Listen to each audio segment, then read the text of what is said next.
Something was wrong. Susan Jennings stared at the kitchen clock as it ticked past 11:30 on a Tuesday night. The house was too quiet, too empty, and becoming all too familiar in its emptiness. Roger should have been home hours ago. She ran her fingers through her chestnut hair, streaked with subtle highlights that caught the kitchen's dim light. 3 nights this week already, and it was only Tuesday. Last week, it had been 4 nights. The week before that, 3. She was starting to see a pattern, one she didn't like at all. The phone rang, startling her. Susan moved quickly to answer it, hoping it wasn't bad news. At this hour, calls rarely brought anything good. "Hello?" she answered, trying to keep the worry from her voice. "Susan, it's Angela." The voice on the other end sounded strained, tired. Susan relaxed slightly. Angela Richardson had been her closest friend for over 20 years, ever since they'd started working at the same accounting firm.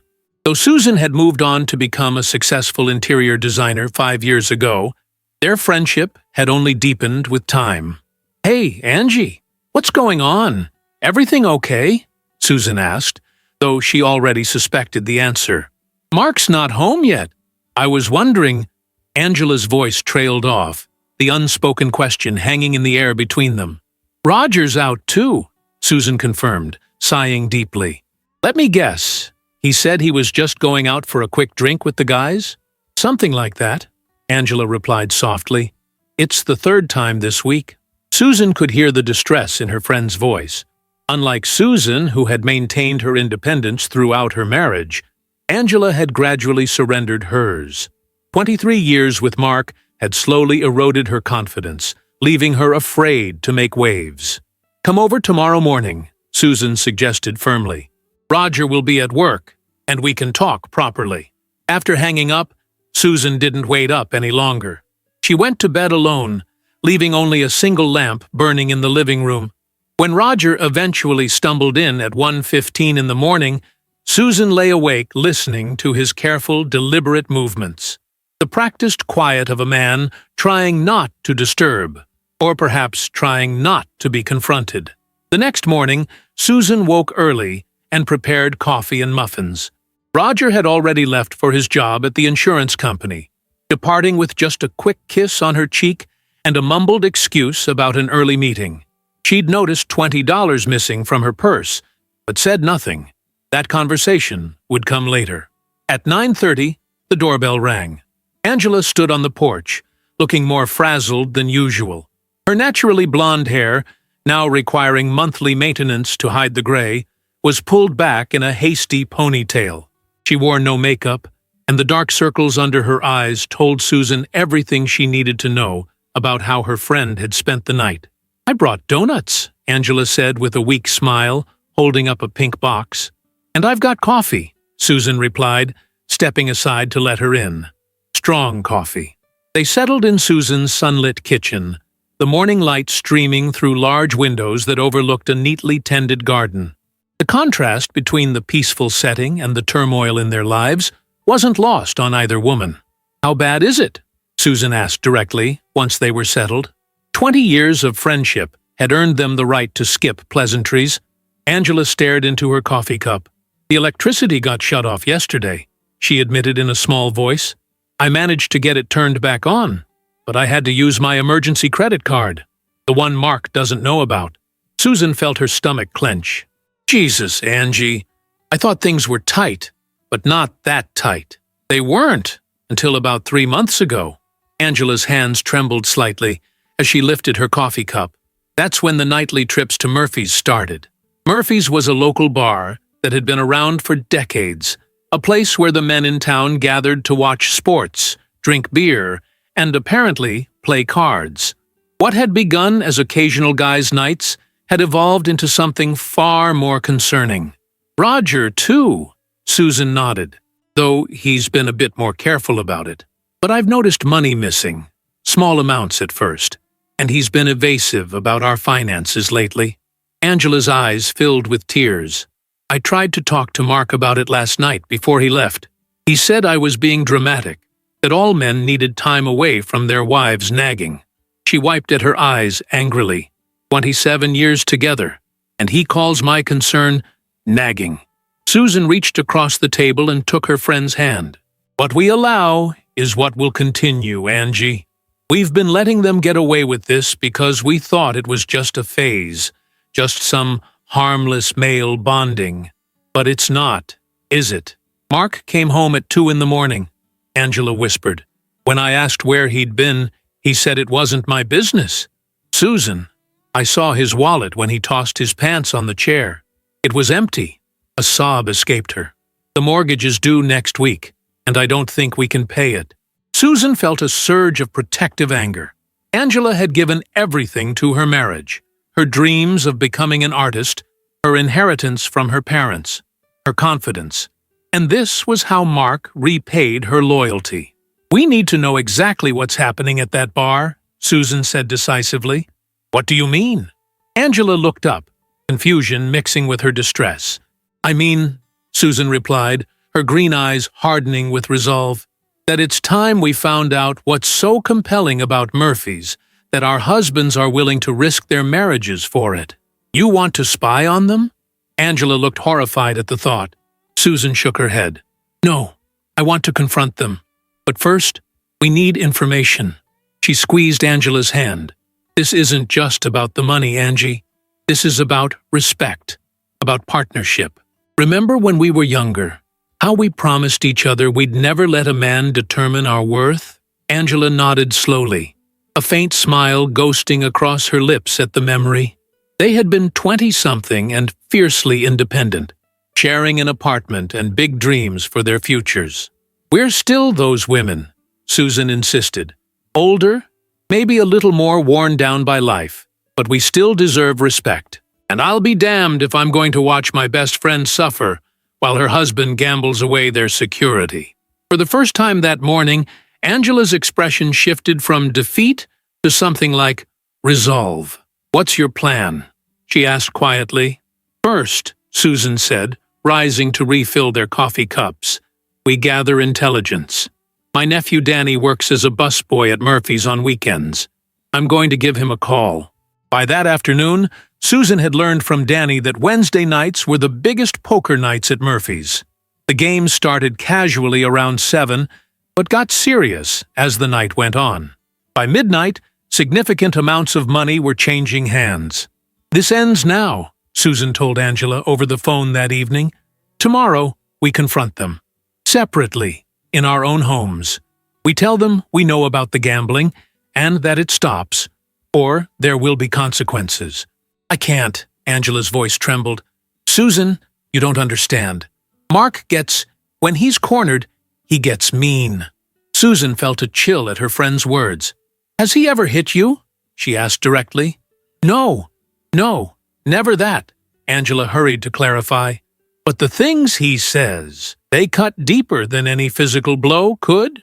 Susan understood then why her once vibrant friend had gradually dimmed over the years, becoming a shadow of the woman she'd once been. The realization made her even more determined. Then we don't confront them separately, she decided. We'll do it together. At the bar. What? Angela gasped. We can't just walk into Murphy's. It's practically a men's club. We'd be humiliated. Exactly, Susan replied, a plan forming in her mind. They've been humiliating us in private. Maybe it's time we brought things into the open. That night, when Roger came home, earlier than usual, but still smelling of whiskey and cigarettes, Susan watched him with new eyes. The man she'd married 20 years ago had been attentive, responsible, loving. The man before her now seemed like a stranger, sneaking around and lying to her face. Good game tonight? She asked casually as he settled into his recliner. Roger's eyes flickered with momentary surprise before he composed himself. Just a few hands with the guys. Nothing serious. The casual lie stung more than Susan had expected. They'd built a life together, raised a son who was now in college, weathered job changes and health scares. And now, they couldn't even share basic truths. That's good, she replied, matching his casualness. I'd hate to think you were getting in over your head. Roger's eyes narrowed slightly, but he said nothing, turning his attention to the television instead. As Susan lay in bed that night, Listening to Roger's steady breathing beside her, she thought about Angela, about the electricity being shut off, about 27 years of marriage crumbling under the weight of secrecy and disrespect. And she made a decision. Some things were worth fighting for: her marriage, her self-respect, and most certainly, her dearest friend. Tomorrow would change everything, one way or another. Susan woke before her alarm the next morning. The space beside her was already empty, the sheets cold. Roger had left early again. A note on the kitchen counter claimed another breakfast meeting. But Susan no longer believed these convenient excuses. She checked her purse. Another $40 missing. The amount was escalating, a red flag she couldn't ignore. At 9, her phone rang. Angela's voice came through, smaller than usual. "I couldn't do it," she confessed immediately. "Mark was in such a good mood this morning. He made coffee, told me I looked pretty." A pause. It's been months since he said anything like that. Susan closed her eyes, understanding the momentary reprieve such small kindnesses could bring after prolonged neglect. Did he mention where he was last night? He said they were watching the baseball game at Murphy's. Just a guys' night. Angela's voice hardened slightly. But I checked the schedule. There was no game last night. Susan felt a twist of vindication mixed with sadness. So we stick with the plan. Tonight. I'm scared, Susan. The admission came quietly. What if this makes everything worse? Worse than having your electricity cut off? Worse than watching your husband lie to your face? Worse than being afraid in your own home? Susan's questions came rapidly, years of watching her friend diminish fueling her determination. The Angela I knew in college would never have let a man make her this afraid. A long silence followed. When Angela spoke again, her voice carried a trace of its old strength. "You're right. I hate what I've become. I hate that I check his moods before I speak." "Then let's do something about it," Susan encouraged. "I'll pick you up at 9. We'll go together." After they hung up, Susan busied herself with work, trying to focus on her latest design project for a downtown law firm. But her mind kept drifting to Roger, to the gradual disintegration of their relationship. When had the distance begun? When had secrets started replacing conversations? As she sorted through fabric samples, Susan remembered their 20th anniversary 6 months ago. Roger had forgotten until she mentioned it that morning. He'd scrambled to order flowers and make dinner reservations, but throughout the meal he'd been distracted, checking his phone repeatedly. At the time, she'd assumed it was work stress. Now she wondered if the gambling had already taken hold by then. At 7 that evening, Susan called Roger's cell phone. "Hey," he answered, ambient noise in the background confirming he was already at Murphy's. "What's up?" "Just checking when you'll be home," she replied casually. "Don't wait up," Roger said. "Bill's retirement party, remember? Might be a late one." Another lie. There was no Bill, no retirement party. Susan felt cold anger solidify in her chest. "Have fun," she said simply, and hung up. At 8:45, Susan parked outside Angela's modest ranch-style home. Once equally well-maintained as Susan's, the property now showed signs of neglect. Gutters sagging, garden overgrown, paint peeling around the window frames, financial troubles written in household decay. Angela emerged wearing a dress Susan hadn't seen in years, a deep burgundy wrap dress they'd bought together during a shopping trip to celebrate Angela's 40th birthday. Her hair was carefully styled, makeup applied with precision. Small pearl earrings caught the porch light as she locked her front door. "You look like yourself again," Susan said warmly, as Angela slid into the passenger seat. "I found this in the back of my closet," Angela replied, smoothing the fabric over her knees. "I'd forgotten I even had it." She took a deep breath. "I almost changed 3 times. Part of me still wants to back out." "That's the part of you that's afraid," Susan said, pulling away from the curb. "We're listening to the part that's had enough." Murphy's Bar and Grill sat on the corner of Main and Walnut, a brick building that had weathered 6 decades without significant updates. Its neon sign buzzed and flickered, casting an intermittent red glow over the crowded parking lot. Look at all these cars, Angela murmured as Susan found a space. On a Wednesday. Poker night, Susan reminded her grimly. Danny says Wednesdays are when the serious money comes out. They sat in silence for a moment, gathering courage. Through the windows, they could see the bar was packed, predominantly with men. Country music drifted out whenever the door opened. Mark's truck is here, Angela noted, her voice tightening. Third row, near the dumpster. Roger's too, Susan confirmed, spotting her husband's silver Dodge. Remember the plan. We walk in confidently, go straight to their table, and make it clear we're not leaving until they do. Angela nodded, though her hands twisted nervously in her lap. What if they refuse? What if they humiliate us? Susan turned to face her friend fully. Angie, they're the ones who should be ashamed, not us. Remember that. We've done nothing wrong. She reached over and stilled Angela's fidgeting hands. We've been friends longer than we've been married to these men. Whatever happens in there, we have each other. Something in Angela's posture straightened at these words. You're right. You've always been my rock, Susan. Even when I was too scared to stand up for myself. And you've always been the kindest person I know, Susan replied. But kindness shouldn't mean being a doormat. Tonight, we're taking back our dignity. The women exited the car and walked toward Murphy's, shoulders back, chins up. Susan felt a strange calm settle over her, the certainty of righteousness replacing anxiety. Beside her, Angela's steps grew more confident with each stride. The heavy wooden door swung open, releasing a cloud of cigarette smoke. The clinking of glasses and the rumble of male laughter. Heads turned as they entered. Women were not unheard of at Murphy's, but they were uncommon, especially unaccompanied, and especially on poker nights. Susan scanned the room, quickly spotting Roger and Mark at a large round table in the back corner.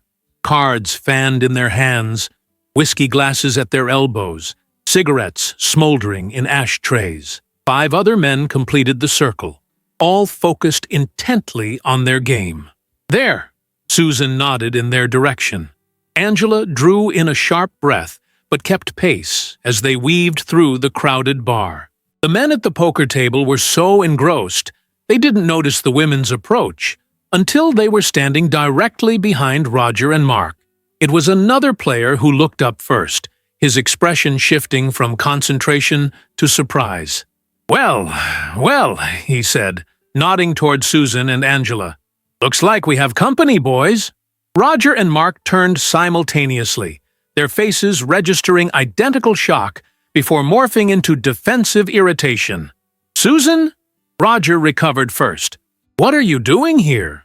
Hello, Roger, Susan replied calmly. We thought we'd join you for cards tonight. Mark's face darkened as he stared at Angela. Go home, he said flatly. This isn't a place for wives. Angela flinched but held her ground. Susan felt a surge of pride for her friend. Apparently, it's not a place for husbands either, Susan countered. Since you both seem to have forgotten you are husbands. She pulled out an empty chair from a neighboring table and placed it directly between Roger and Mark. Deal us in, gentlemen. The other players exchanged uncomfortable glances. One cleared his throat and gathered his chips.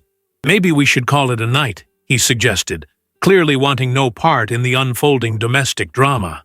No, Mark's voice was hard. They're leaving, not us. He turned to Angela, his voice dropping to a threatening whisper. We'll discuss this at home. But Angela surprised everyone, perhaps even herself, by pulling up another chair and sitting beside Susan.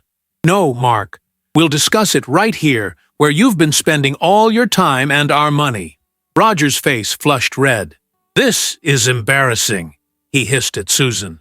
What are you trying to prove? That our marriages still mean something, Susan replied steadily. That when your wife tells you she's worried about your gambling, you listen. That when bills need paying, you don't drop another $100 on poker. 200, corrected one of the players without thinking, then winced as both husbands shot him venomous looks. 200, Angela repeated, her voice rising. $200 when our electricity got shut off yesterday? A heavy silence fell over the table. The remaining players began quietly collecting their chips, making discreet exits. "You got the electricity turned back on, didn't you?" Mark replied defensively. "I saw the lights were working when I got home." "Because I had to use my emergency credit card." Angela's voice shook with rare anger. "The one I keep for actual emergencies, not self-inflicted crises." Susan watched the realization dawn on Roger's face. This wasn't just about an uncomfortable scene at the bar. This was about their marriages teetering on the edge of disaster. "Susan," he began, his tone softening to the conciliatory one he used when trying to smooth over problems. "You're overreacting. It's just a friendly game." "A friendly game doesn't leave my best friend unable to pay her mortgage," Susan countered. "A friendly game doesn't lead to stealing money from your wife's purse." She saw his eyes widen at this accusation. "Yes, I noticed. $40 today, $20 yesterday, $50 last week." The bartender approached cautiously. "Everything okay over here?" "No," Susan replied honestly. "Everything is not okay, but we're working on it." She turned back to Roger and Mark. "Starting tonight, the cards stop. The lies stop. We start talking to each other like adults in a partnership. Or we start talking through lawyers. Your choice." Roger looked genuinely alarmed now. "You'd divorce me over a card game?" "I'd divorce you over the dishonesty," Susan clarified. "Over the disrespect. Over watching what's happening to Angela and refusing to let it happen to me too." Mark stood abruptly, his chair scraping loudly against the floor. "This is ridiculous. Angela, get in the truck. Now." Angela remained seated, though Susan could feel her trembling beside her. "No, Mark. I'm going home with Susan tonight." "The hell you are!" Mark's voice rose, drawing attention from nearby tables. "The hell I'm not," Angela replied with quiet dignity. "I've called a locksmith to change the locks tomorrow. You can collect your things while I'm at work." The blood drained from Mark's face. "You can't do that. That's my house, too." "It's my inheritance that bought it," Angela reminded him. "My name alone on the deed because you had credit problems, remember? I've tolerated a lot over 27 years, Mark. I've tolerated your moods, your criticism, your control, but I won't tolerate watching you gamble away our future." Susan felt a fierce swell of pride for her friend. This was the Angela she remembered, thoughtful but unbreakable when it mattered. Roger's approach was different from Mark's angry bluster. He reached for Susan's hand across the table. "Honey, I admit I got carried away, but it's not as bad as you think. Let's go home and talk about this privately." Susan withdrew her hand. "There's nothing private about what's happening here. Our marriages are falling apart in full view of Murphy's Bar and Grill." She gestured around them. "You made it public when you chose this place over home, night after night." By now, most of the poker players had dispersed, leaving Roger and Mark isolated at the table with their wives. Other patrons pretended not to watch the confrontation, but the usual bar noise had hushed to a curious murmur. "One chance," Susan said clearly. "That's what we're offering. Come home now, put the cards away for good, and we'll work through this together. Stay, and find new living arrangements tomorrow." Angela nodded in agreement, her resolve visibly strengthening with each passing moment. The men exchanged glances, a silent communication passing between them. 20 years of friendship had made them allies, but it had also entrenched their worst habits. Susan could almost see the mental calculations: pride versus practicality, addiction versus marriage. Roger broke first. "I'll get the tab," he said quietly, reaching for his wallet. Mark remained defiant, but uncertainty had crept into his expression. "This isn't over," he told Angela, but the threat in his voice had diminished.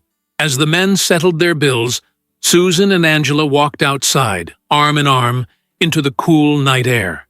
"I can't believe we did that," Angela whispered, tears and laughter mingling in her voice. "I can't believe I stood up to him." Susan squeezed her friend's arm. "I always knew you could. You just needed to remember it too." The battle wasn't over. Addiction rarely surrendered easily, and wounded pride could be dangerous. But standing in the parking lot of Murphy's, watching their husbands emerge with chastened expressions, Susan felt something she hadn't experienced in months. Hope. Whatever came next, they would face it together, just as they always had. The following days unfolded with the tense uncertainty of a ceasefire. True to her word, Angela had stayed at Susan's house that night, the two women talking late into the evening, reminiscing about their younger years and the strong women they had once been. When Angela finally fell asleep in Susan's guest room, it was with a peace that had been absent from her face for years. Roger had returned home an hour after Susan, contrite and unsure how to navigate this new landscape where his wife had publicly called his bluff. He'd slept on the couch without being asked. A silent acknowledgement of boundaries crossed. By morning, the first text from Mark arrived on Angela's phone. Not an apology, but a grudging request to discuss arrangements. Susan had watched her friend's hands tremble as she replied, setting firm conditions for their meeting. They would talk at Susan's house, with Susan present, or not at all. "You don't have to do this alone anymore," Susan reminded her as they sat at the kitchen island, sharing coffee and uncertainty. "I've been alone in my marriage for years," Angela replied softly. "I just didn't want to admit it." Mark arrived at noon, unshaven and hollow-eyed. The night had clearly been rough for him. Good, Susan thought uncharitably as she let him in. Consequences were long overdue. The three of them sat in Susan's living room, Angela and Susan on the sofa. Mark perched uncomfortably on an armchair across from them. The power dynamic had shifted palpably. "This is between me and my wife," Mark began, shooting Susan a resentful look. "Your wife asked me to be here," Susan replied evenly, "and given your history of intimidation, I'm staying." Mark's jaw tightened, but he didn't argue further. Instead, he turned to Angela. "You changed the locks? Really, Angela?" "Yes," she confirmed, her voice steady despite her pallor. "I need time to think, Mark. Time without worrying about what mood you'll be in when you come home, or whether we'll make the mortgage payment." "I admit things got a little out of hand with the cards," he conceded reluctantly. "But you're overreacting. Marriage means working through problems together, not changing locks and making ultimatums." "Marriage also means honesty and partnership," Angela countered, "neither of which you've demonstrated lately." Susan remained silent, watching her friend stand her ground. This was Angela's battle, and she was finally fighting it. "I've written down some conditions," Angela continued, sliding a folded paper across the coffee table. "If you want to come home, these are non-negotiable." Mark unfolded the paper and read, his expression darkening. "Counseling, joint access to all accounts, no poker nights?" He looked up incredulously. "You're treating me like a child." "I'm treating you like an addict," Angela corrected him. "Because that's what you've become, Mark. The gambling controls you now, not the other way around." "This is ridiculous," he scoffed, tossing the paper back onto the table. "I don't have a gambling problem. I have a wife who's suddenly decided to grow a backbone after 27 years. Susan saw Angela flinch at the casual cruelty, but admired how she straightened her shoulders before responding. "Yes, I have," Angela agreed. "Better late than never. The question is whether you can grow up and be the husband I deserve, or whether we're done." The ultimatum hung in the air between them. Mark stared at his wife as if seeing her for the first time in years. "You're serious," he realized aloud. "Completely," Angela confirmed. "Ball's in your court, Mark." After he left, taking the list of conditions with him but making no promises, Angela collapsed onto the sofa, emotionally drained. "Do you think he'll agree?" Susan asked, bringing her friend a glass of water. "I don't know," Angela admitted. "Part of me hopes he will. 27 years is a long time to just throw away." She twisted her wedding ring absently. "But a bigger part of me feels relieved, like I can breathe again." Susan understood. Her own confrontation with Roger had happened later that same day, without witnesses, but no less demanding of change. Roger had been more receptive than Mark, acknowledging his growing obsession with poker and the thrill of risking money. He'd promised to stop, to seek help if needed, to rebuild their trust. "I'm going to believe him," Susan had told Angela, but with eyes wide open this time. That had been 3 days ago. Now, on Sunday morning, Susan stood in her kitchen preparing brunch, while Roger read the newspaper at the island counter. The domesticity felt both familiar and strange, like returning to a childhood home. Recognizable, but no longer quite fitting. "Dave called," Roger mentioned casually, not looking up from his paper. "The guys are getting together to watch the game this afternoon." Susan's hands stilled over the bowl of pancake batter she was mixing. "At Murphy's?" Roger finally met her eyes. "Yes, but just for the game, Susan. No cards." The test had come sooner than she'd expected. Susan measured her response carefully. "And you told him?" "That I'd check with you first," Roger replied, surprising her. "I thought maybe we could both go. They're showing it on the big screen, and they do those wing specials on Sundays." Susan considered the olive branch he was extending, not just checking with her, but including her. It was a small step, but perhaps a meaningful one. "Okay," she agreed, "but we leave if cards come out." Roger nodded solemnly. "Deal." The phone rang, interrupting their tentative peace. It was Angela, her voice tight with barely controlled emotion. "He came back this morning," she reported, "with flowers and promises." A deep breath. "And the deed to a cabin up near Lake Arrowhead that he apparently bought 6 months ago without telling me. He said he's been fixing it up on weekends when he told me he was fishing with his brother." "Another secret," Susan observed, meeting Roger's eyes across the kitchen. He had the decency to look uncomfortable. "He claims it was going to be a surprise for our 30th anniversary," Angela continued, skepticism clear in her voice. "But after what happened at Murphy's, he's decided to sell it to pay off the gambling debts and credit cards." "Do you believe him?" Susan asked gently. A long pause followed. "I don't know what to believe anymore," Angela admitted. "The cabin is real. He showed me pictures, and it would explain where some of the money went. But it's convenient," Susan finished for her, "and still means he was lying and hiding major financial decisions." "Exactly," Angela sighed heavily. "He signed my list of conditions, Susan. Every single item. He's sitting in our living room right now, calling to make an appointment with a marriage counselor."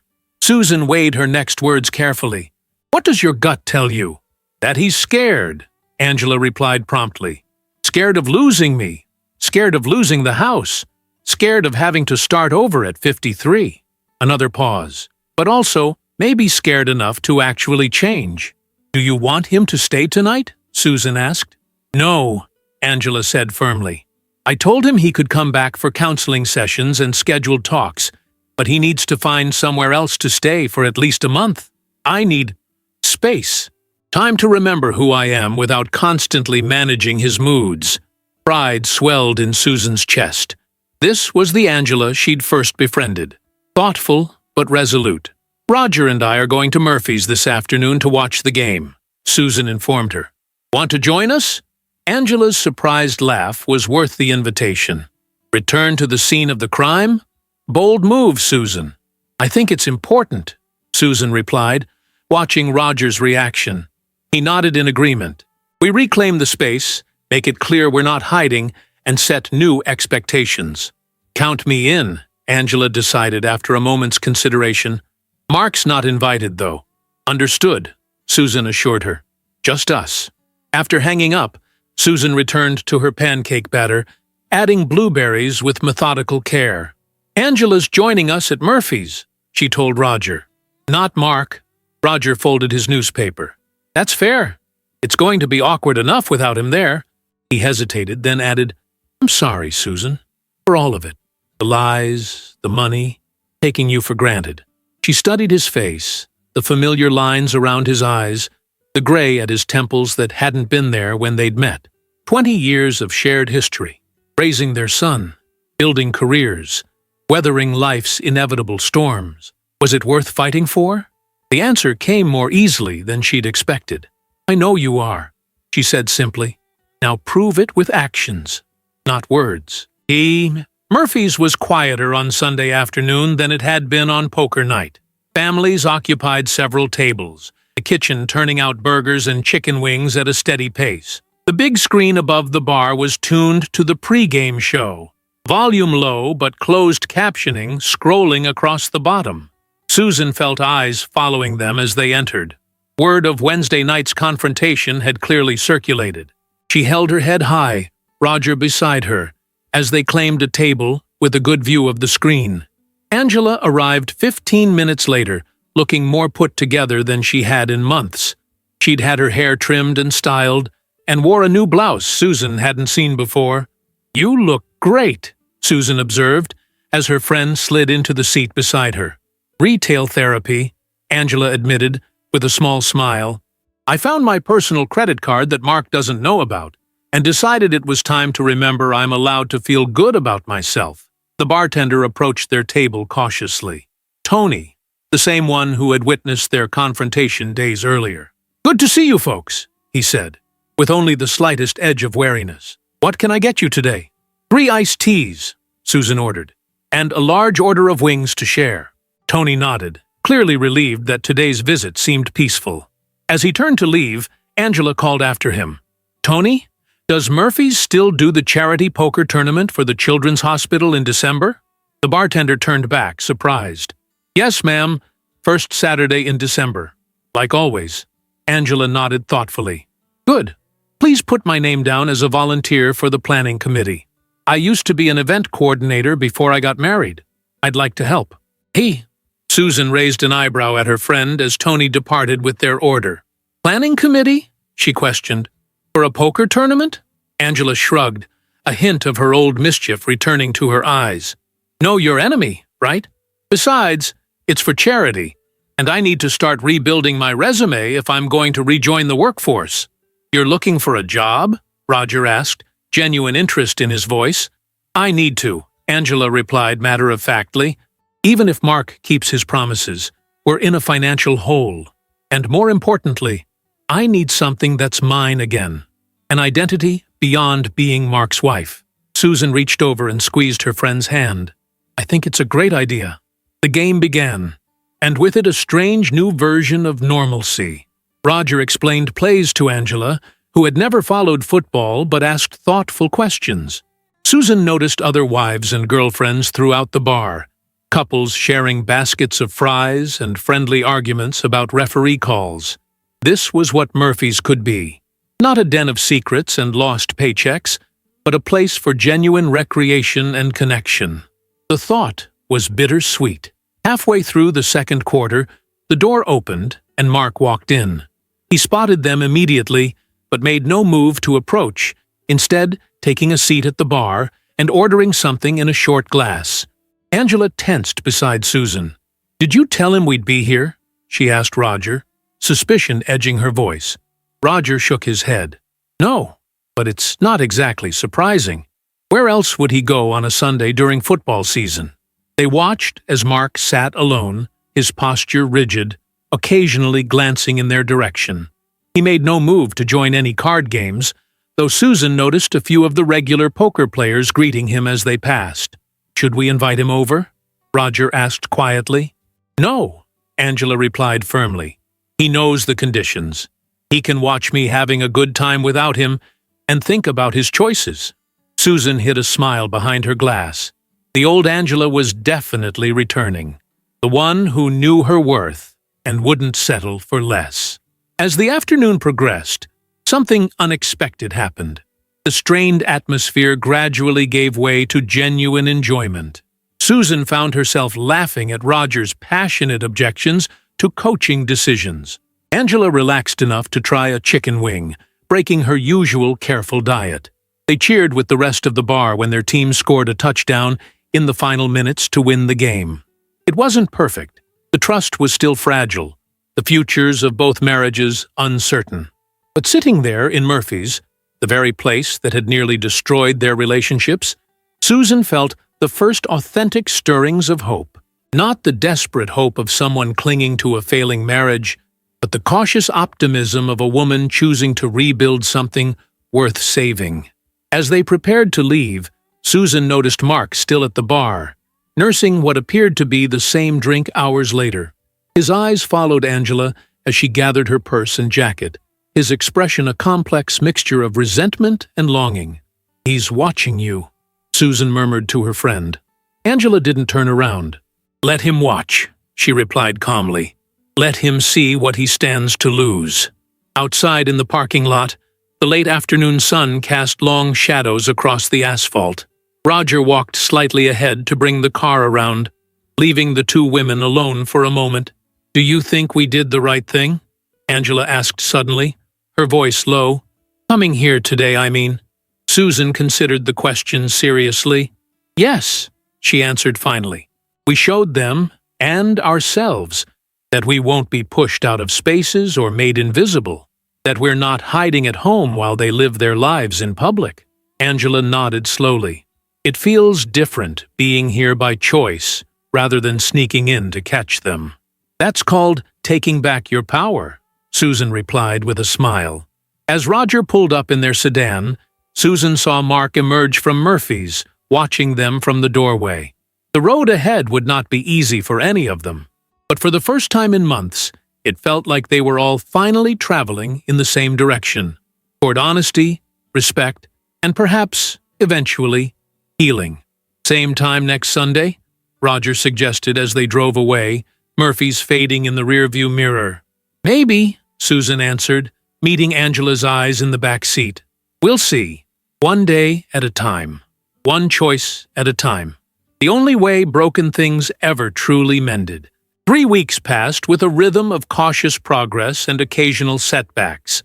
Susan and Roger established new patterns, shared morning coffees where they actually talked instead of just occupying the same space, joint review of bank statements, text messages when either would be late coming home.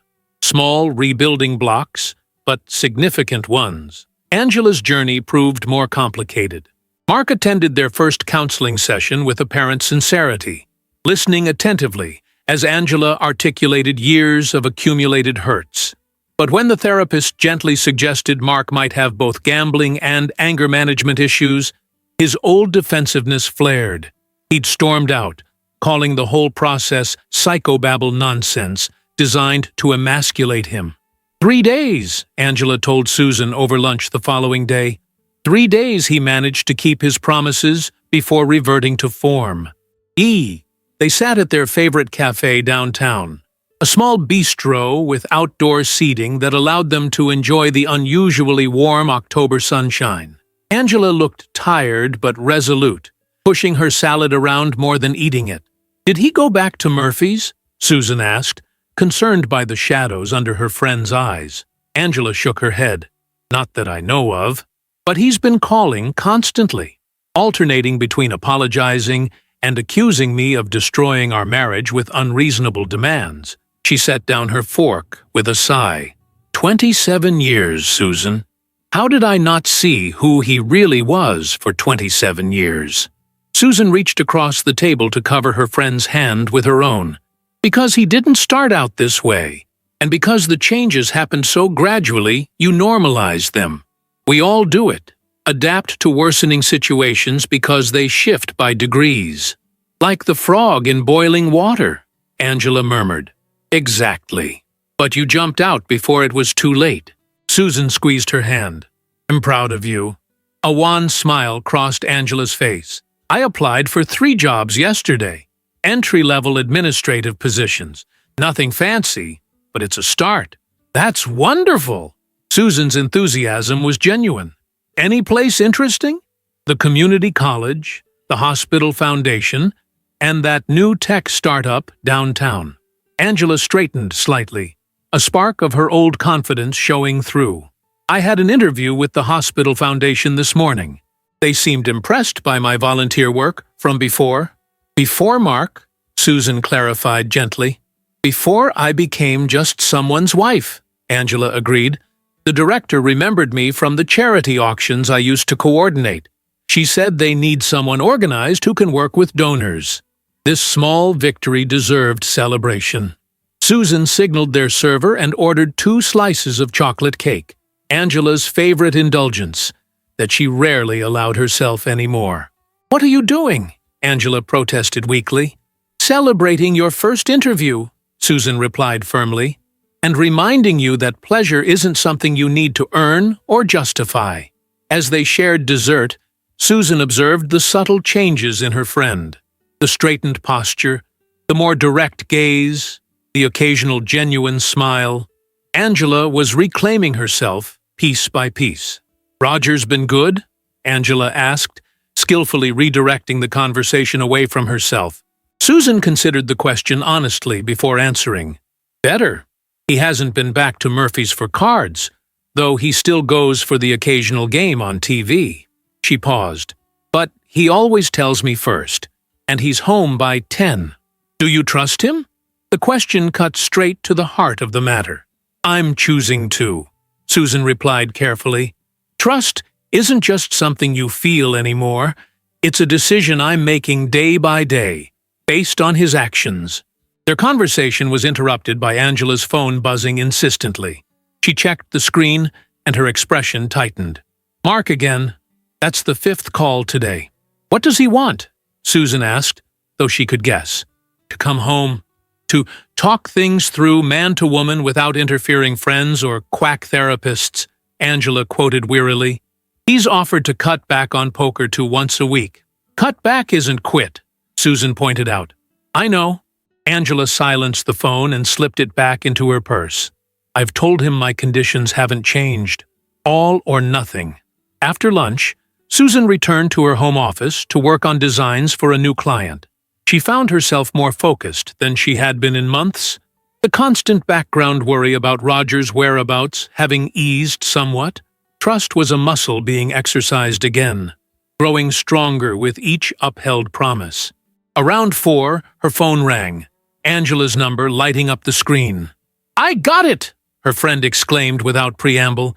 "The Hospital Foundation job. They just called with an offer." Susan felt a surge of genuine joy. "That's amazing. When do you start?" "Monday," Angela replied, breathless with excitement. "It's only 30 hours a week to start, but full benefits and the potential for advancement. We need to celebrate properly," Susan insisted. "Dinner tomorrow night?" "My treat." "Actually," Angela hesitated briefly, "I thought maybe we could go to Murphy's." The suggestion caught Susan by surprise. "Murphy's? Are you sure?" "I've been thinking about it," Angela explained. "Mark's still calling and pressuring me to let him come home. I need to show him and myself that I'm moving forward either way." "And you want to do that at Murphy's? What better place?" Angela's voice strengthened with conviction. "It's time we stopped avoiding it like it's their territory. Besides, Friday is ladies' night. Half-price appetizers and cocktails." Susan couldn't help but smile at her friend's reasoning. "Murphy's has a ladies' night?" "Apparently, they started it after the recession hit, and they needed to attract more customers," Angela replied. "Tony mentioned it when I stopped by to talk about the charity tournament planning." "You went to Murphy's alone?" Susan was impressed.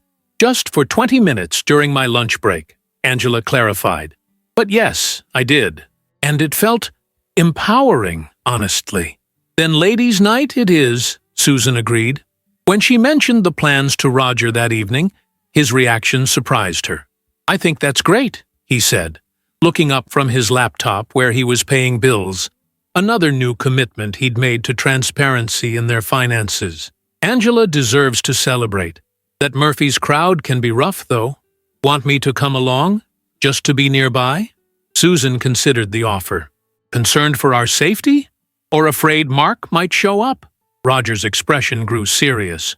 "Both, actually. He's been calling me too, you know. Wanting me to convince you to stop poisoning Angela against him." This was news to Susan. "You didn't tell me that." "I didn't want to worry you," Roger explained, then quickly added at her raised eyebrow, "Not keeping secrets. I promise. I told him to man up and meet Angela's conditions if he wanted his marriage back." Susan felt a warmth toward her husband that had been absent for months. "Thank you for that. But I think Angela and I will be fine on our own tomorrow. This is her victory celebration, and I want her to own it completely." Friday evening arrived with anticipation. Susan chose her outfit carefully, not too formal for Murphy's casual atmosphere, but nice enough to make a statement. A pair of dark jeans, burgundy blouse, and low heels struck the right balance. She applied makeup with more care than usual and wore the silver earrings Roger had given her for their 20th anniversary, a small gesture of reconciliation. Angela arrived to pick her up, and Susan barely recognized her friend. Gone was the self-effacing posture, the muted clothing designed to blend into backgrounds. Instead, Angela wore a flattering navy dress that highlighted her still enviable figure, hair freshly highlighted and styled, subtle makeup enhancing her blue eyes. "You look amazing," Susan said honestly as she slid into the passenger seat. "I feel amazing," Angela replied with a genuine smile. "I withdrew $500 from our joint savings account today, my money that I earned before we were married and never touched. Mark called within 15 minutes of the transaction." "Monitoring your accounts?" Susan frowned. "Exactly. He's had alerts set up for years," Angela confirmed. "I told him I was buying a professional wardrobe for my new job, and that if he had a problem with that, he could discuss it with my lawyer." "You have a lawyer?" Susan asked, surprised. "Not yet," Angela admitted, with a small, mischievous smile. "But he doesn't know that." They laughed together as Angela pulled away from the curb, the sound lighter and more carefree than either had managed in weeks. This night was about reclamation, of joy, of friendship, of agency. Murphy's looked different on Ladies' Night.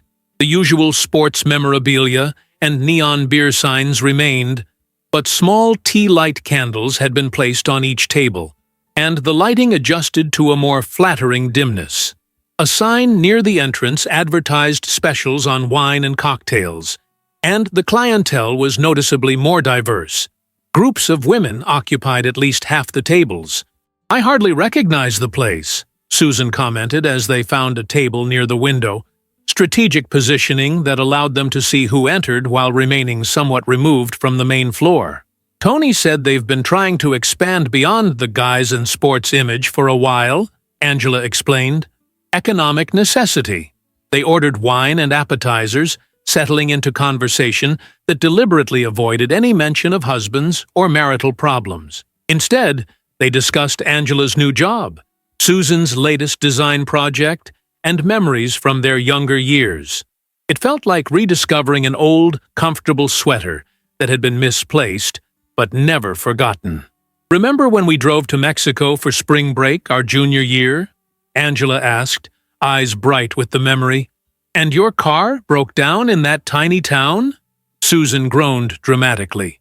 "And the only mechanic in town didn't speak English, and our Spanish was terrible. But you charmed him anyway," Angela recalled, "with that ridiculous phrase book and a lot of hand gestures. We got home, didn't we?" Susan laughed. "3 days late and completely broke," Angela finished. "My parents were furious. Mine were just relieved," Susan countered. "Remember what my dad said? At least you didn't come home pregnant or in jail." They dissolved into laughter that drew glances from nearby tables, not disapproving but curious and occasionally smiling in response to their evident enjoyment. "We were something back then," Angela said, her voice softening with nostalgia. "Fearless." "We're something now, too," Susan reminded her, raising her glass in a toast. "To fearless second acts." They clinked glasses just as the door to Murphy's opened, admitting a group of men, including Mark. He spotted them immediately, his expression cycling rapidly from surprise to anger to calculation. After a brief conference with his companions, he made his way toward their table, alone. Angela straightened in her chair, face composed but hands tightening around her wine glass. Susan shifted slightly, positioning herself more protectively beside her friend. "Well, well," Mark said as he reached them, his tone overly casual. "Ladies' night, huh? Since when do you come to bars, Angela?" "Since I decided to start living my life again," Angela replied evenly. "We're celebrating my new job." Something flickered in Mark's eyes. Genuine surprise, perhaps. "New job? You didn't tell me you were looking for work. I don't have to tell you everything anymore, Mark. That's what separation means." He pulled out a chair without being invited and sat heavily. Susan noticed he was careful to keep his back to his friends at the bar, clearly not wanting them to witness whatever conversation was about to unfold. "This has gone on long enough, don't you think?" he asked, lowering his voice. "I've given you space. I've tried to respect your process, but it's time to be reasonable and come home." Angela took a deliberate sip of her wine before responding. "I am being reasonable. I gave you clear conditions for reconciliation, which you rejected when you walked out of therapy." "That guy was a quack," Mark insisted. "He had his mind made up about me before I even sat down." "That quack is a licensed clinical psychologist with 20 years' experience in marriage counseling," Angela corrected him calmly. "And he simply named what I've been experiencing for years, but couldn't articulate." Mark's jaw tightened. Susan recognized the warning sign from years of observing their interactions, the prelude to one of his tirades that would usually silence Angela for days. But before he could speak, Angela continued. "I start at the hospital foundation on Monday," she informed him, her voice steady. 9 to 3, Monday through Friday. The pay isn't much to start, but it's mine. The first money I've earned in my own name since we got married. "We don't need the money," Mark argued dismissively. "I told you I'm selling the cabin. That will clear the debts." "This isn't about need," Angela replied.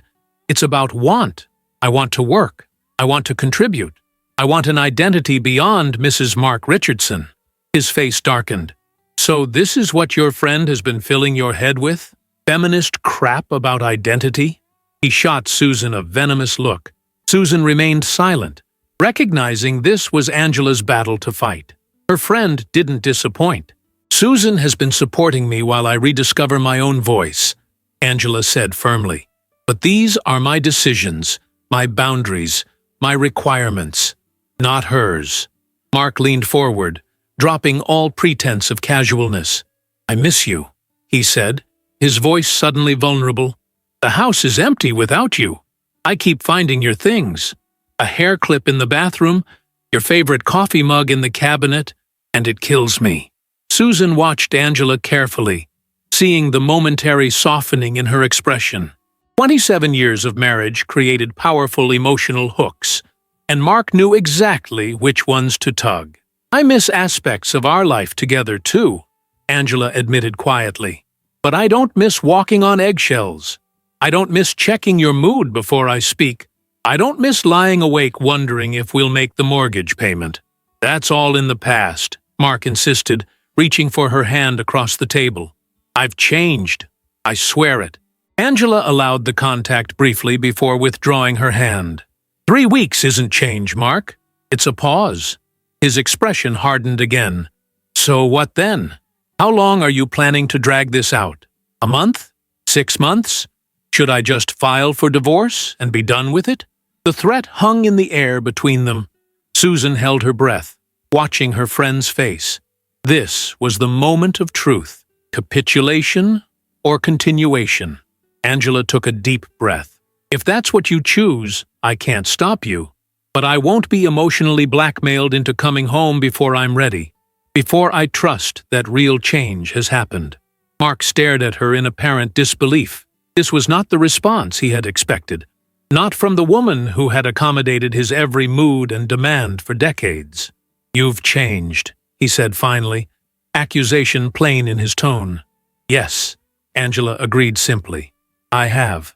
A heavy silence fell over the table. In the background, the Friday night crowd continued their conversations and laughter, oblivious to the small drama unfolding in the corner. Mark stood abruptly. "This conversation isn't over," he stated flatly. "But I'm not going to sit here being judged by your friend while we discuss our marriage." "Susan stays," Angela replied firmly.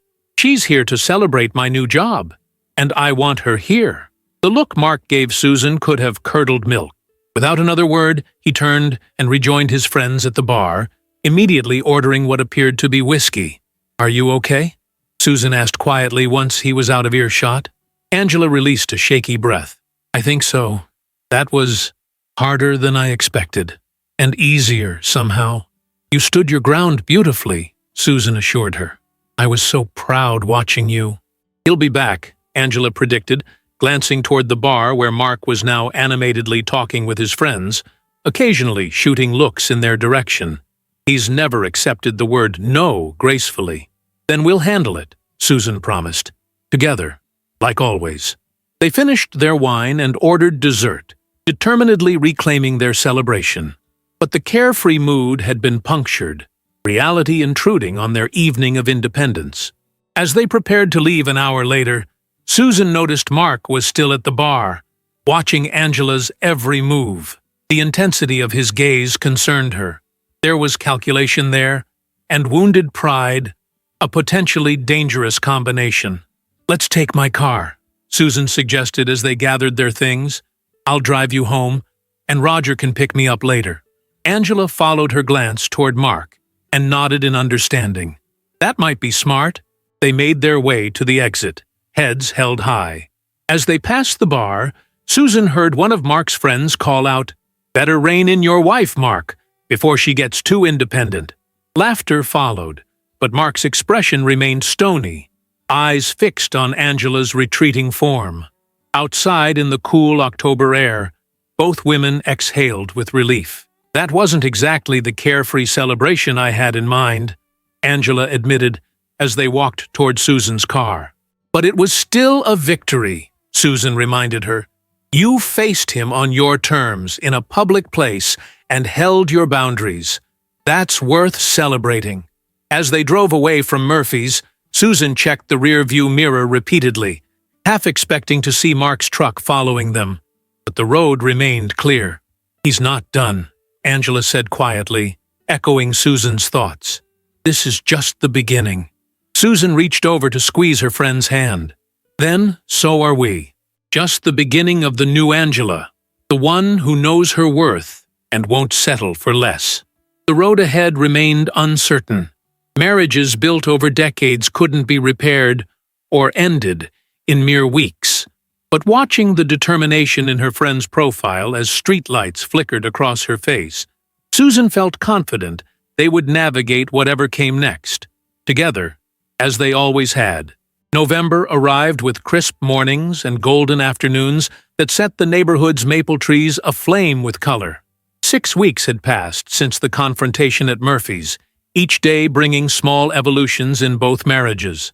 Susan stood at her kitchen window, coffee mug warming her hands as she watched a squirrel busily preparing for winter. The metaphor wasn't lost on her. They were all storing away provisions of sorts, preparing for whatever seasons might come. Roger entered the kitchen, dressed for work, but unhurried.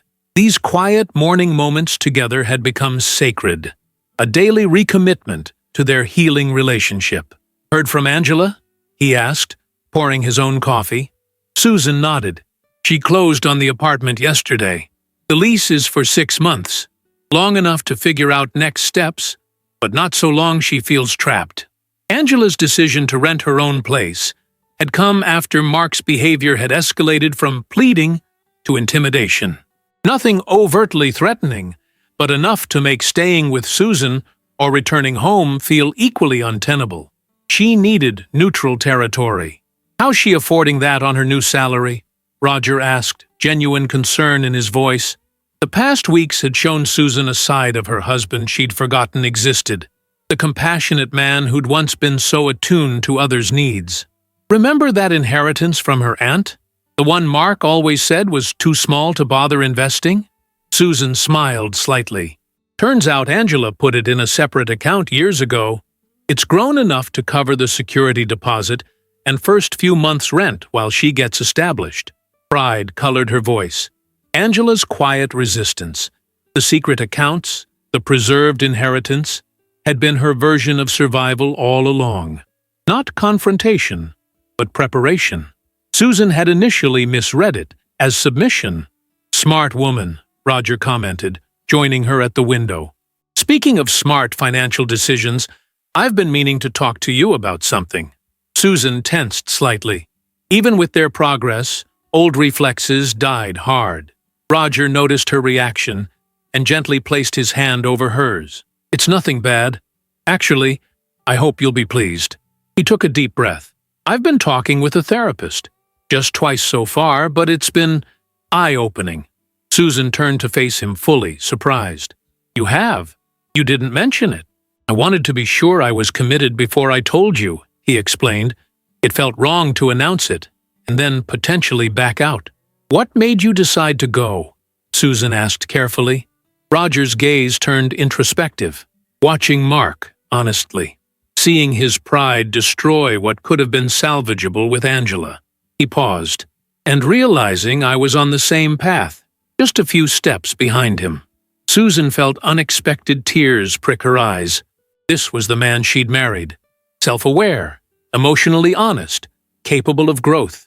He'd been buried under years of masculine stoicism and the gambling addiction, but he wasn't gone. "I'm proud of you," she said simply. Roger squeezed her hand. "There's more. I've joined a support group for gambling. It meets Tuesday evenings at the community center." Susan blinked in surprise. "That's where you've been going? I thought you were at the gym." A flush crept up Roger's neck. "Another small lie I need to stop telling. I was embarrassed, I guess. Admitting I need help doesn't come easily. But you're doing it anyway," Susan pointed out. "That's what matters." They stood together in comfortable silence, watching the neighborhood come alive with morning routines. Across the street, a mother herded small children into a minivan. Next door, an elderly man retrieved his newspaper. Ordinary moments that suddenly seemed precious in their simplicity. "I missed this," Roger said quietly. "Just being with you without an agenda or distraction." Susan leaned slightly against his shoulder. "Me too." Later that morning, Susan drove to Angela's new apartment, helping her friend unpack the essentials she'd brought from the house. The space was modest but bright, a one-bedroom unit in a well-maintained complex, close to the hospital foundation where Angela now worked. "It feels strange," Angela admitted, as they arranged dishes in kitchen cabinets. "Living alone for the first time in my life. I went from my parents' house to the dorm to our apartment with you, then straight to marriage." Susan paused, a stack of plates in her hands. "Strange good or strange bad?" Angela considered the question seriously. "Both. I miss certain things. Having someone to talk to at the end of the day, sharing the small observations that don't merit a phone call. But there's also a freedom I've never experienced." She smiled ruefully, like being able to eat cereal for dinner without explanation or judgment. The pinnacle of adult independence. Breakfast foods at inappropriate hours, Susan teased. They worked companionably, transforming the sterile apartment into something approaching home. Angela had brought surprisingly little from the house she'd shared with Mark. Just clothes, personal mementos, and a few practical items. No furniture, no decorations, nothing that tied her to the marital space. "Starting fresh," she'd explained when Susan questioned the minimal packing. "I've spent too long surrounded by things that were chosen to please Mark, or that came with his opinions attached." Susan understood. The sparse apartment wasn't about poverty of possessions, but richness of possibility. As they arranged Angela's books on a small shelf she'd purchased at a thrift store, Susan broached the subject they'd been avoiding. "Have you spoken with Mark since the restraining order?" Angela's hands stilled momentarily. The temporary restraining order had become necessary after Mark had appeared at the hospital foundation, creating a scene in the lobby that had terrified Angela and concerned her new employers. Nothing violent, but his refusal to leave and increasingly agitated behavior had crossed a line. "His lawyer called mine," she replied, resuming her organization of the books. "Apparently, he's deeply concerned about my mental state and believes I'm being manipulated by outside influences." Susan snorted. Classic. When a woman stands up for herself, she must be crazy or controlled by someone else. Exactly. Angela placed the last book, a volume of Mary Oliver poetry she'd hidden from Mark for years after he'd mocked her interest in it. "The hearing for the permanent order is next Wednesday. My lawyer thinks it will be granted based on the workplace incident and the text messages.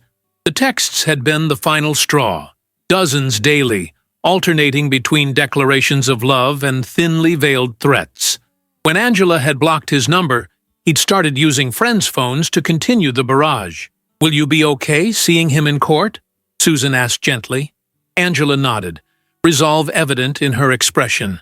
"I need to see this through, for my own peace of mind."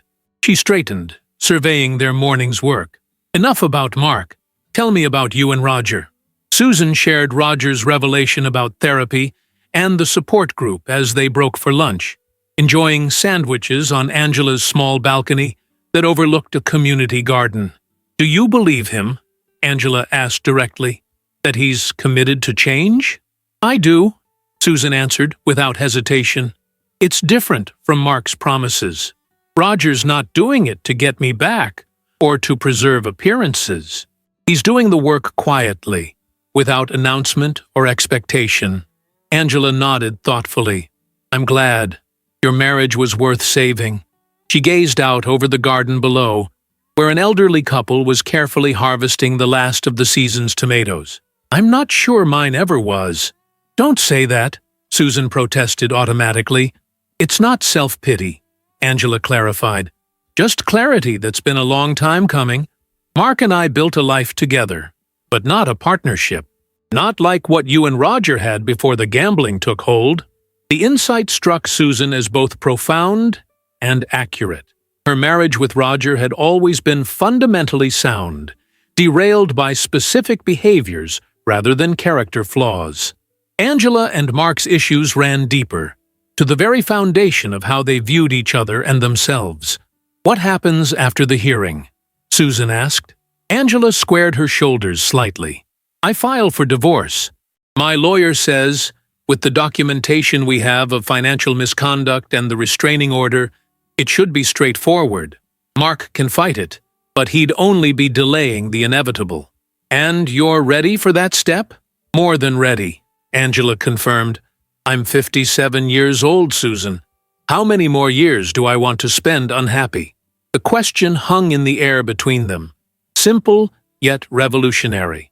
That evening, Susan and Roger attended a community theater production, their first real date night since before the Murphys' confrontation.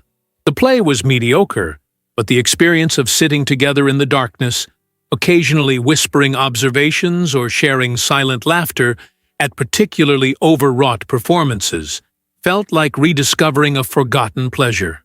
Afterward, they walked downtown, the November air crisp but not yet bitter.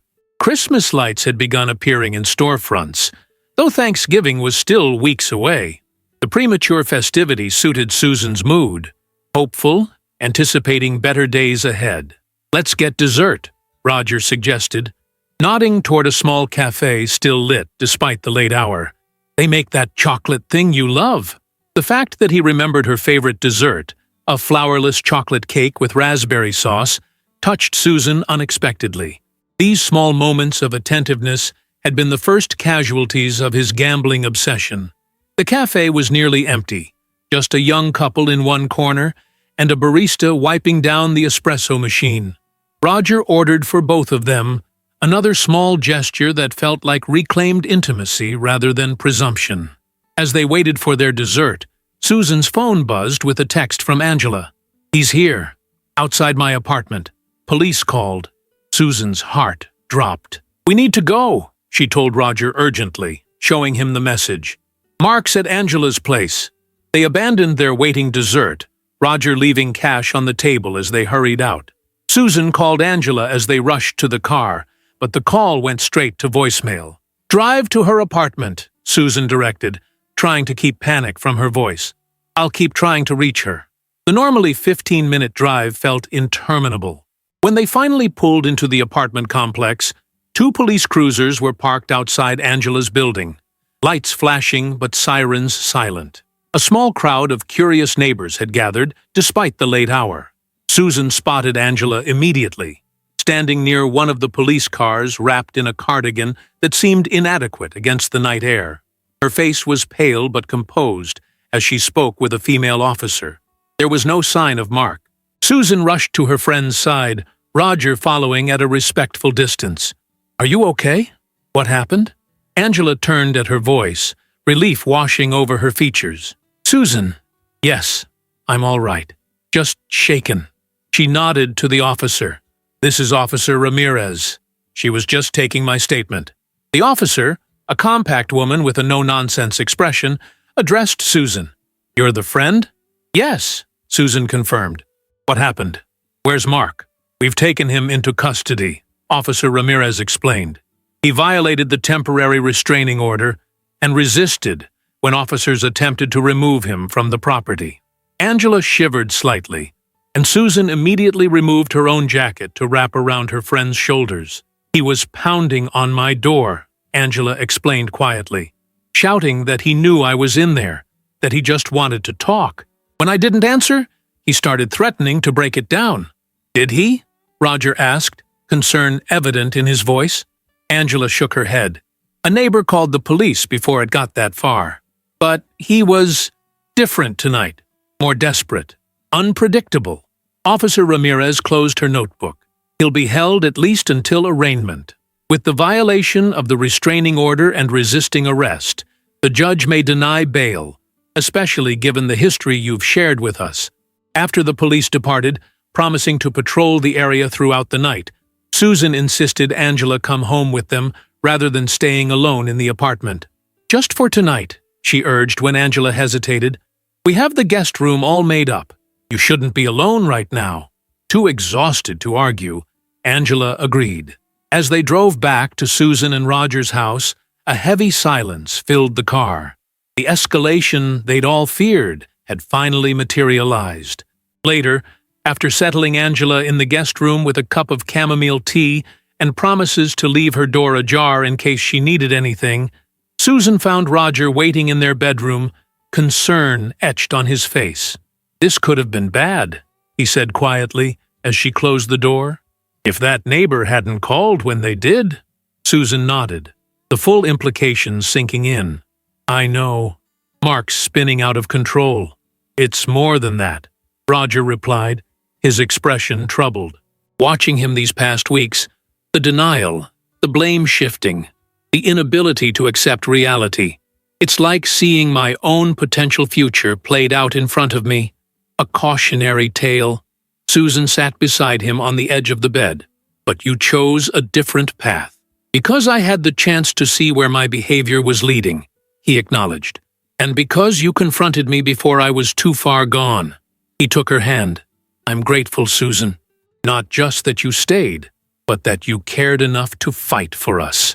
The next morning brought logistical challenges and difficult decisions. Angela needed to file for an emergency extension of the restraining order. She needed clothes from her apartment, but was afraid to go alone. She needed to inform her new employers about the situation in case Mark was released, and attempted to return to her workplace. Susan and Roger mobilized to help, dividing tasks and providing the practical support Angela needed to navigate the day's requirements. By evening, exhaustion had settled over all of them, but a plan was in place. Angela would stay with Susan and Roger until after the hearing. Additional security measures had been installed at her apartment. Her supervisor at the foundation had been understanding and supportive, arranging for her to work remotely for the remainder of the week. "I never wanted to be this person," Angela confessed, as they sat in Susan's living room that evening, a fire crackling in the fireplace to ward off the November chill. "The woman with the restraining order. The victim." "You're not a victim," Susan corrected firmly. "You're a survivor. There's a world of difference." Roger, who had maintained a respectful distance throughout the day, offering help without imposing his presence, joined them with mugs of hot cider. "Mark made his choices," he said quietly, setting the tray on the coffee table.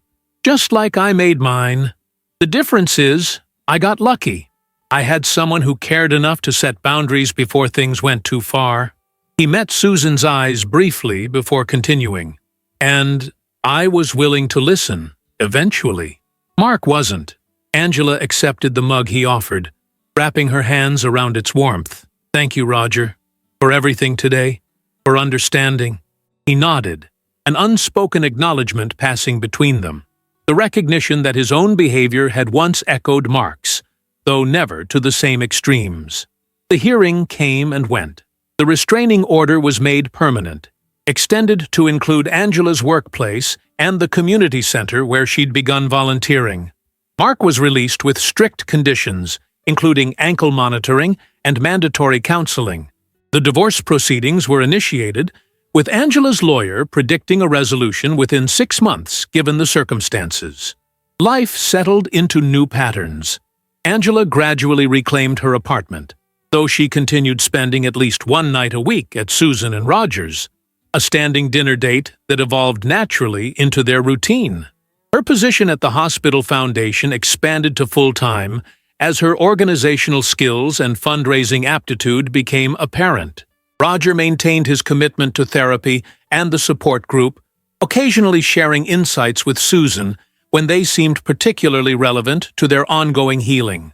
The money he'd once spent on poker now went into a special account they'd established for future travel, a tangible representation of choosing shared experiences over solitary pursuits.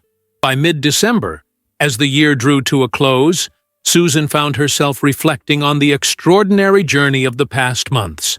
Standing in her kitchen preparing appetizers for their traditional pre-Christmas gathering, expanded this year to include Angela and a few close friends, she felt a profound sense of gratitude for the crisis that had ultimately strengthened what mattered most. Roger entered from the garage, arms laden with firewood for the evening. "Need any help with those?" he asked, nodding toward the cheese board she was arranging. "I've got it," she assured him, "though you could open the wine to let it breathe." He set down the wood and moved to the task, the easy coordination of their movements speaking to decades of partnership. As he worked, he glanced up with an expression that caught Susan's attention, hesitant, yet hopeful. "I've been thinking," he began, carefully removing the cork from a bottle of Cabernet. "Murphy's charity poker tournament for the Children's Hospital is tomorrow night." Susan paused in her arrangement of crackers. "Yes, Angela mentioned she's helping coordinate it." Roger nodded. "I'd like to attend. Not to play," he added quickly, seeing her expression. "To donate. To face that place on my terms, the way Angela has been doing with all the spaces that intimidated her." Susan considered his request. The charity tournament had been a fixture in their community for years, raising significant funds for the Children's Hospital Oncology Ward. Before the gambling took hold, Roger had often participated, enjoying the combination of poker and philanthropy. "Are you sure you're ready for that?" she asked carefully. "Being around the cards, the atmosphere?" "I've discussed it with my therapist and my group," he replied. "They think it could be a positive step, as long as my expectations are clear and I have support." He met her eyes directly. "I'd like you to come with me, and Angela too, since she's already involved." The doorbell rang before Susan could respond, announcing Angela's early arrival. Roger went to let her in, giving Susan a moment to process his request.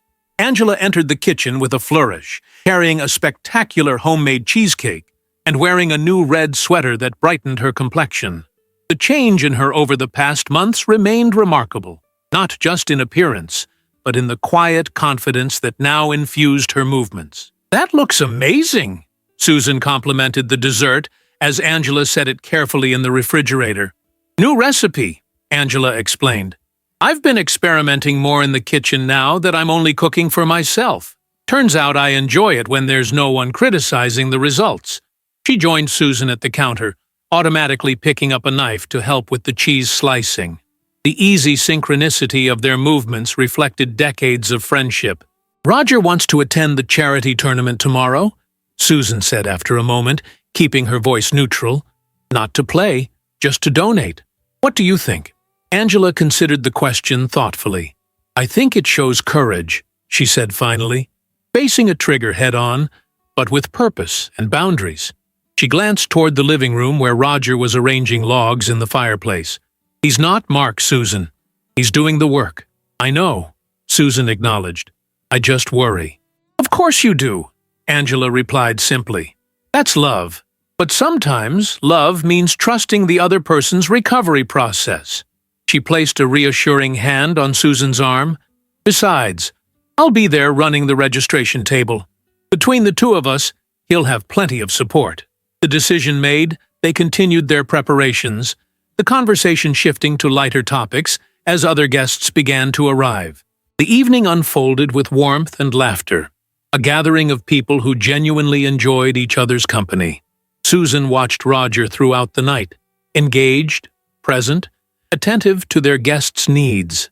The man she'd married had returned, perhaps wiser for the journey through darker places. Later, after the last guest had departed and Angela had retired to the guest room for the night, Susan and Roger stood in their kitchen, completing the final cleanup in comfortable silence. "Thank you," Roger said suddenly, pausing with a wine glass in his hand, "for agreeing to tomorrow night, for giving me another chance, for everything." Susan moved to his side, gently taking the glass and setting it down. "Our story isn't over, Roger. It just took an unexpected turn for a while." He pulled her into an embrace, and she rested her head against his chest, listening to the steady rhythm of his heartbeat. Outside, snow had begun to fall, soft flakes illuminated by the porch light, a fresh covering for the world, a clean slate. The next evening found them walking into Murphy's together, a united front. The bar had been transformed for the charity event, festive decorations brightening the usual sports bar atmosphere, tables arranged differently to accommodate the tournament, volunteers in matching T-shirts directing participants and supporters. Angela spotted them immediately from her position at the registration table, waving them over with a smile. "Perfect timing! We're about to start the donation recognition." Susan noticed several familiar faces from poker nights past, some of the very men who had been at the table during their confrontation months ago. A few nodded acknowledgement, others looked away uncomfortably. Progress, she supposed, came in many forms.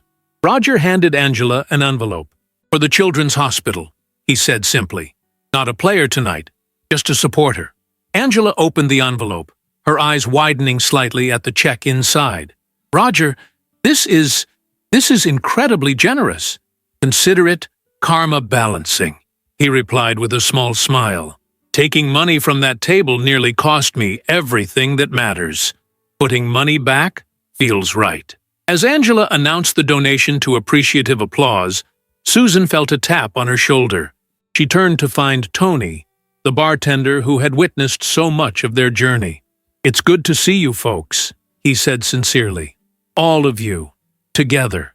He nodded toward Angela at the registration table, confidently directing volunteers and greeting donors.